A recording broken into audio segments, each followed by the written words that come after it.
এবং গোটা বাংলাদেশের সর্বস্তরে আমার মুহিব্বিন মুতাআল্লিকিন দেশের সকল জনগণের কাছে আমি আসন্ন কমলনগর উপজেলা নির্বাচনে চেয়ারম্যান হিসেবে একজন প্রতিদ্বন্দ্বী। আমি সবার কাছে দোয়া চাই, আল্লাহ পাক এই নির্বাচনী জেহাদে যেন আমাকে কামিয়াব করেন।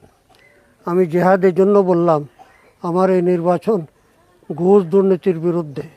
আমার একমাত্র উদ্দেশ্য কমলনগর উপজেলাকে ঘুষ দুর্নীতি মুক্ত করে গোটা দেশবাসীকে একটা ঘুষ দুর্নীতিমুক্ত উপজেলা উপহার দেওয়া।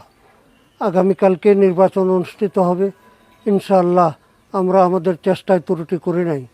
আল্লাহ পাকের শুকর আদায় করতেছি, যেই পরিমাণ সাড়া জনগণের মধ্যে দেখেছি এটা আমরা কল্পনাও করি নাই। আমি আশা করি ইনশাআল্লাহ আল্লাহ পাক রব্বুল আলামিন বিপুল ভোটে আমাকে জয়যুক্ত করবেন।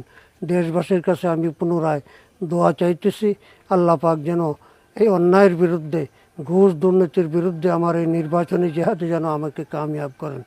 আসসালামু আলাইকুম রহমতুল্লাহ।